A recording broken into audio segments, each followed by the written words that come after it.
Hi, and welcome. Thank you so much for taking a few minutes out of your day to take a look at this webinar regarding auditioning potential GRI instructors. I know that the Arizona Association of Realtors really appreciates your time and your commitment to the quality of GRI instructors as well as the quality of the GRI program. Teaching realtors. As you probably know, teaching realtors is going to be a little bit different than teaching high school students or middle school students or kindergarten students, simply because adults learn differently. But that's not to say that adults still don't need to be entertained and feel the energy from an instructor. You've probably heard the term edutainment, and many education directors use this term half jokingly because we all understand that this is really what we need, even with adults, to keep them engrossed and entertained and involved in the content and the course that they're sitting through. So when we're teaching realtors, we want to look and consider the 4 different types of learning styles that adults have. The type 1 is going to want to know why, and we'll talk about that. The type 2 is going to want to know what. Type 3 is their question is how, and type 4, their question is what if. This may not quite make sense yet, but in a few minutes I think you'll find you'll be seeing yourself in 1 or 2 of these categories, and then you'll be thinking to yourself, oh, that's why I think that way, or that's why I feel like I need to learn that in the classroom. First of all, teaching to type 1 learners. A couple of the things we want to remember, or an instructor wants to remember about the type 1 learners, is that they have an imagination and they're good at listening. They like instructors who are going to involve them, support them, who are understanding and who connect with them when they're asking a question, and who are friendly. The type 1 learner is going to learn by feeling, watching, and listening, and personalizing the information. This is the student that you may see if you're ever teaching, or you may see if you're just looking around a class that you're attending, that tends to sit back, kind of cross their arms, and just soak it all in. And that's not to say that they're not listening. That's not to say that they're not absorbing the information. This is simply the way they learn. Their favorite question is why. They're the student that's going to ask, why do I need to know this? Why is this even important? How is this going to help me in my business? Type 2 learners. Type 2 learners like to create concepts and models. They like to work for clearly defined goals, and they excel in school because the lecture and the reading mode suits them. So if you're thinking about yourself and you're thinking, yeah, that's what I like, that's how I like to learn, then you know that you're probably in the type 1, type 2 category of an adult learner. And that's one of the things that it's important that an instructor remembers when teaching, is that there are these 4 types, and when he or she is teaching, they're going to have students who sit back and soak it in. And that's okay. It doesn't mean they're not getting it. The type 2 learner likes lots of facts and lots of information, and they like to stay on task. They get frustrated when other students ask questions that drag the instructor off of the beaten path and off of that specific topic. As an education director, I've seen comments after comments of students complaining that so-and-so asked too many questions, and we got off topic, and those are the type 2 learners. Their favorite question is what? What are the facts? You remember Sergeant Joe Friday, just the facts, ma'am. Type 3 learners. Favorite question is how? They like to know practical application of the information. They like to take new concepts and new ideas and then test them and actively use them. They like to cut to the heart of things. They're the type of learner who you can explain how the radio works, and that's fine, they'll listen, but they want to hold the radio, take the radio apart, and look at all the little parts and see how exactly what goes to what and how it all works. So they like instructors who are going to encourage them to check it out, pull apart this radio, take it apart, look at it. They like instructors who are logical, who are down to earth and seem fair. Their question, their favorite question is, how does this work? Now that I've learned to negotiate with a buyer or seller, how is it actually going to work? You've taught me all the principles and that's great, but let's get down, let's cut to the heart of it. How does that actually work in a real life situation? So these are your type 3 learners. These are one of the groups that your instructors need to be sure that they are addressing. The type 4 learner. They're similar to the type 3 in that they are not going to be ones who just sit back and take it all in. They are similar to the type 3 in that they still want to know how it works. They're a little more inventive. They're enthusiastic, and they like to tackle their problems with intuition and risk-taking. They're not afraid to step outside the box a little bit, and they seek to influence others. And they're really comfortable and at ease with all types of people, and they like to challenge the status quo. They're going to respond to instructors who are curious and who stimulate new ideas because that's the way they think.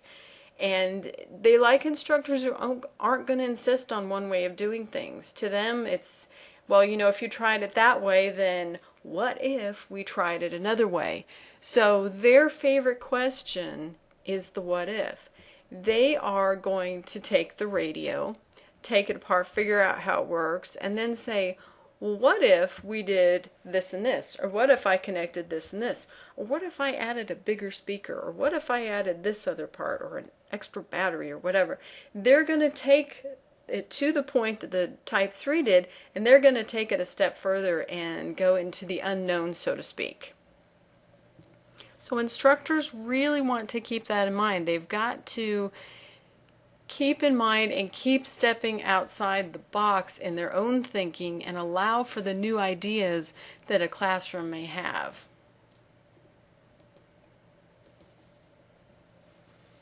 Now let's talk a minute about platform skills versus subject knowledge. You've all attended classes. You've all seen people who really, quote, knew their stuff, and people who were really good at presenting their stuff. And there is a difference. One of the dangers of the audition process is that sometimes it can be easy to fake it for 20 minutes like you know your stuff. So that's kind of one of the challenges. The platform skills are the obvious kind of interaction with people, rapport that they can build, the charm, the connection that they make with people. And the subject knowledge can be a little more difficult to nail down and understand if they have it. So we're going to talk a little bit about some things that you can keep an eye out for. Evaluation criteria. Today we're going to become familiar with a couple forms. One of them is called Potential GRI Instructor Audit Report. And then another form that we'll have you refer to is called, it's from the RIA, it's called Generally Accepted Principles of Education by the Real Estate Educators Association. So it's kind of an expanded version of the Potential GRI Instructor Audit Report. All right, let's take a look at the audit report. Some of the questions on there that you're going to want to evaluate when listening to your instructor is, do they have updated course material? Take a look at the copyright. Does the copyright say 2006 or does it say 2009, 2010? If you are familiar with a particular topic that the instructor is teaching, you're going to get a handle for, are they teaching something that occurred last year, some law that changed 2 years ago, or are they coming into your class saying, hey, I just got off the Fannie Mae side and last week they changed such and such and such and such. This is kind of going to be a tip-off as to how current their course material is, as well as how knowledgeable they are about their subject. Do they encourage student participation? This is huge with adults. This is your type 3s and type 4 learners. They're going to want to get involved. They're going to want to ask the questions. and they're not going to want to wait until the end. Sometimes the type 3s and the type 4s can become very frustrated if an instructor says, we'll take questions at the end, because that could be an hour or 2 hours later, and they will have forgotten their question by then, and the whole class is off topic, so now you're dragging everybody back to another topic. Were they clear and understandable? Did they make sense? Did they follow their material? And self-explanatory. Were they clear and understandable? And this goes back, of course, to the in-depth knowledge of the subject. Was their material updated? Could you tell from listening to them that they were in touch with the latest law changes, with the latest technology, with the latest whatever they're teaching, and then they're bringing that material and information to you? Do they have a good appearance and bearing? I caution you to be a little bit careful on this. You don't want to start criticizing if somebody's tie didn't match their shirt or if their blouse didn't match their pants. This is a general, were they professional?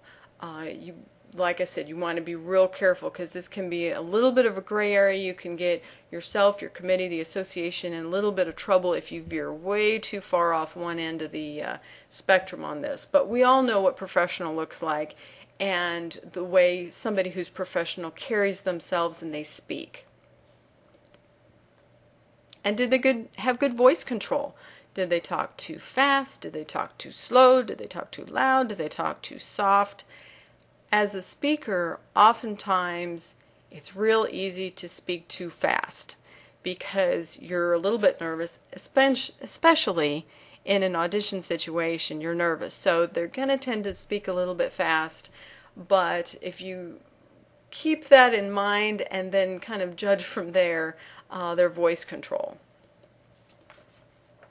Did they make good eye contact? Once again, this is the connecting. This is the type 1 and type 2 are going to really need that eye contact, because remember, they're soaking it all in. So if an instructor doesn't at least give them eye contact, then they're just now learning auditorially, and we know that it takes all types of, seeing, listening, doing in order to completely absorb the information. So eye contact is always key.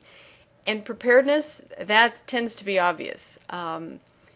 If they have their handouts together, if they're not flustered, if they arrive early at the scheduled time that they're supposed to arrive to get their so-called act together before they actually speak, that's very important and very critical, especially of a GRI instructor, because the content can tend to be in-depth, and it can tend to be a full busy day of teaching, and if they're not prepared, it's going to be a long 8 hours for your students.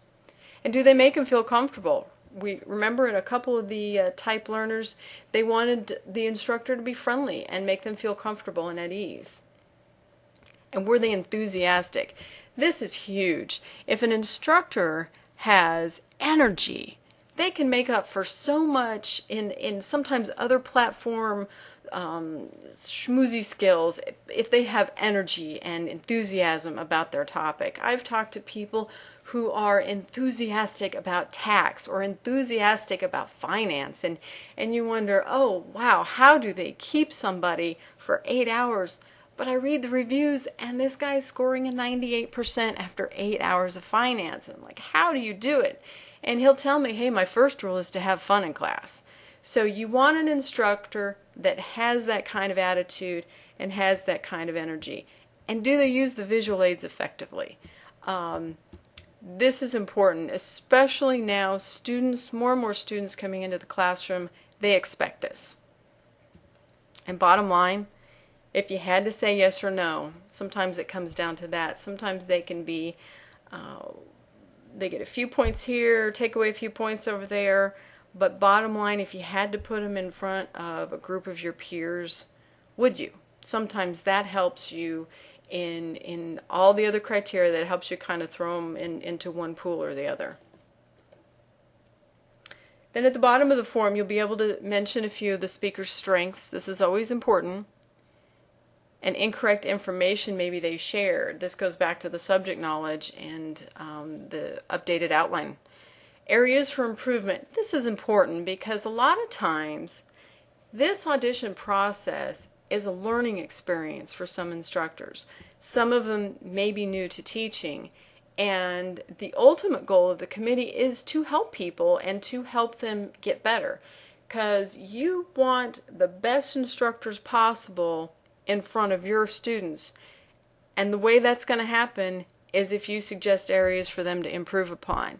Even somebody who comes in almost perfect is going to have some areas that you might say, hey, you walked in front of the screen a couple times, just keep that in mind. And it may not be anything that, so, quote, makes or breaks the deal in approving them, but a good instructor is open to listening to areas for improvement and happy to take those suggestions. We also talked about the Real Estate Educators Association. They're just kind of an expanded version. It's a form that you can download or perhaps was emailed to you.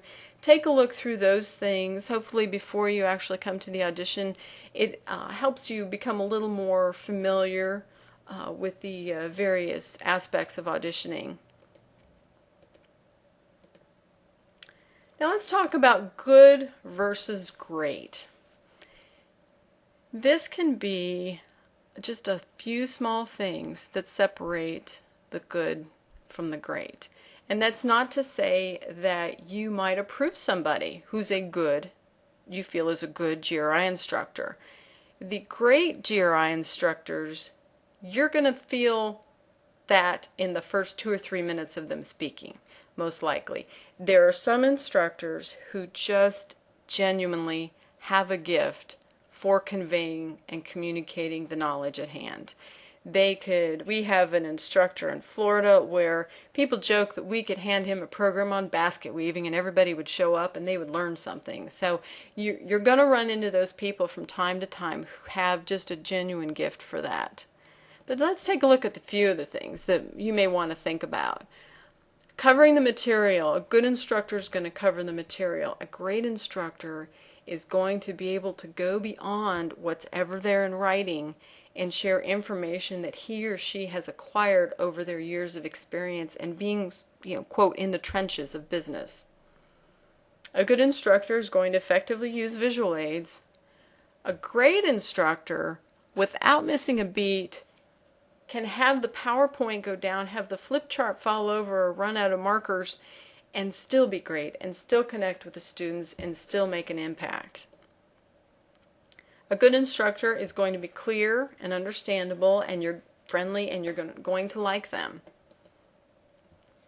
A great instructor is going to come in and essentially wow you. They're going to create a, quote, conversational environment. You're going to feel as though they're just a guy or gal that came in and they're just having a sit-down discussion with you about what they know, and they're more than happy to listen to your questions, and they're going to make you feel so comfortable that essentially your mind opens and it just absorbs all the information that they're going to share with you. It's very, very important when you're auditioning to remove emotion from your evaluation. You may genuinely like the person. You may have heard them speak for 15 minutes at a luncheon somewhere and they did just fine. Keep in mind that teaching GRI for a half a day or a day, that's huge. And that's a long way from a 15-minute luncheon. So take your emotions out of the situation. It's nothing personal. You've heard that before. It's not personal. It's business. And keep in mind that you're putting this person in front of tens or even hundreds of people every year with your stamp of approval. Think about it this way. You're a realtor. You're making referrals to other realtors you trust. Would you refer a classroom of students with your name stamped across this instructor? All of the students knowing that you're the one that chose that person to stand up and speak before them. So I would encourage you to think about it that way, because I know that when you're referring people to other realtors, you know that they're going to be taken care of. Well, when you refer a classroom of many of your peers to an instructor, you want that same sense of confidence, that same sense that you know that these students are going to be taken care of. And you're still a good person even if you say no and don't approve this person. In fact, it's a hard thing to do, but it's okay, because sometimes an instructor will take and they will learn from what the panelist has told them, and they will improve and they will come back and be 10 times better. And you've only done them a favor by telling them these things and helping them to draw from within and draw from the talents and abilities that they have, and you've made them a better instructor too. Thank you for attending this webinar, and thank you once again for your commitment to education and your commitment to the quality of GRI instructors.